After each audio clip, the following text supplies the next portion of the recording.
इधर सचिन और सीमा हैदर पर कोर्ट ने फैसला सुनाया, उधर भारत की सेना ने तान दी पाकिस्तान पर मिसाइल।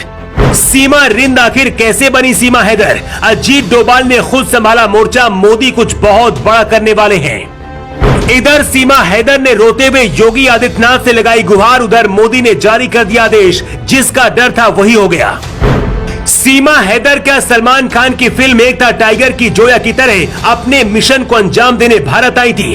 अगर सीमा हैदर जोया है तो फिर टाइगर अभी कहां छुपा हुआ है? 2022 में सलमान खान की एक फिल्म आई थी जिसका नाम था एक था टाइगर। इस फिल्म में पाकिस्तानी खुफिया एजेंसी ISI की एजेंट करीना कैफ यानी कि जोया अपनी पहचान छुपाकर भारत आती है। इसके बाद जोया को भारत में टाइगर यानी कि सलमान खान से प्यार हो जाता है। मोहब्बत में भारत आने की बात कहने वाली सीमा हैदर के पास से जो सबूत मिले हैं उससे इस बात का शक है कि सीमा हैदर पाकिस्तानी ISI के एजेंट हैं और भारत में जोया की तरह ही एंट्री ली लेकिन पकड़ी गयी। सीमा हैदर और सचिन की जो प्रेम कहानी अभी तक प्यार की सुर्खियां बन रही थी, अब एक बहुत बड़े खुलासे की वजह से मोदी सरकार की नींद उड़ गई है। इधर सचिन और सीमा हैदर पर कोर्ट ने फैसला सुनाया और उधर पीओके के आसपास घेरकर भारत की सेना खड़ी हो गई है। अब सीमा हैदर ने रोते हुए योगी आदित्यनाथ से गुहार लगाई है और कहा कि बचा लीजिए बाबा, लेकिन अब लगता है वही होने वाला है जिसका डर था। सीमा हैदर के बारे में जैसी सच्चाई का पता चला, दिल्ली में हलचल बढ़ गई है। पीएम मोदी ने खुद कई बड़े अधिकारियों को फोन मिला दिया। IB, रॉ और खुफिया एजेंसियों ने एक साथ मोर्चा संभाल लिया है। खुद अजीत डोभाल इस पूरे मामले को देख रहे हैं और अमित शाह नजर बनाए हुए हैं। नोएडा के जिस रबुपुरा गांव में सचिन के साथ सीमा हैदर है, 24 घंटे नजर रखी जा रही है। सीधा ऊपर से ऑर्डर मिला है कि गाँव से किसी भी हालत में सीमा बाहर न निकलने पाए।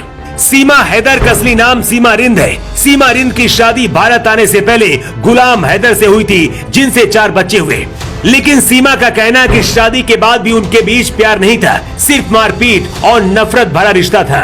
सीमा और सचिन की इस लव स्टोरी से पति गुलाम हैदर अनजान था। उसे कानों कान खबर नहीं थी कि उसकी पत्नी हिंदुस्तानी के प्यार में है और वो देश छोड़ रही है। गुलाम हैदर सऊदी अरब कमाने गया था। इस प्रेम कहानी ने जब सरहदें लांघी और हिंदुस्तानी पाकिस्तानी मीडिया में खबरें आई, तब उसे पता चला कि सीमा तो अब भारत पहुंच गई है। भारत की अदालत ने सीमा और सचिन को जमानत देकर एक साथ रहने की इजाजत दे दी है, लेकिन अब खुफिया एजेंसियों के हाथ सीमा हैदर के खिलाफ कई बड़े सबूत लगे हैं।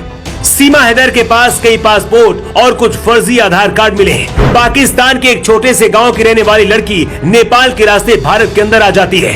सीमा का कॉन्फिडेंस भी हर किसी को परेशान कर रहा है। खुफिया एजेंसियों को इस बात का डर है कि कहीं सीमा पाकिस्तानी खुफिया एजेंसी ISI के एजेंट तो नहीं है।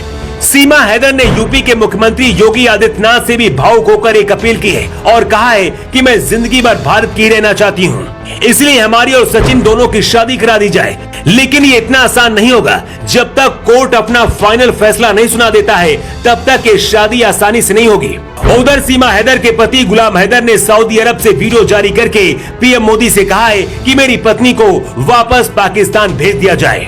इस प्रेम कहानी का असर अब भारत पाकिस्तान की सीमा पर भी दिख रहा है। इसी को देखते हुए भारत की सेना ने अपने कई खतरनाक बैलिस्टिक मिसाइलें पीओके के इलाके में तैनात कर दी है। सबसे बड़ा सवाल ये है कि क्या पीएम मोदी सीमा हैदर को वापस पाकिस्तान भेज देंगे या फिर प्रधानमंत्री आवास योजना के तहत घर देकर भारत में बहू बनाकर स्वागत करेंगे। ये सच है कि प्यार को कोई सरहद नहीं रोक सकती है, लेकिन भारत की सारी खुफिया एजेंसियां अलर्ट मोड पर हैं और जब तक सीमा हैदर की पूरी जांच नहीं हो जाती है, तब तक कुछ भी कहना जल्दबाजी होगी। लेकिन एक बात तो तय है कि अगर सीमा हैदर भारत की बहू बनती है तो फिर पाकिस्तान की और भी हजारों लड़कियां हिंदुस्तानियों के साथ रहने के लिए भारत आ सकती हैं, क्योंकि सीमा हैदर का कहना कि पाकिस्तान में लड़कियों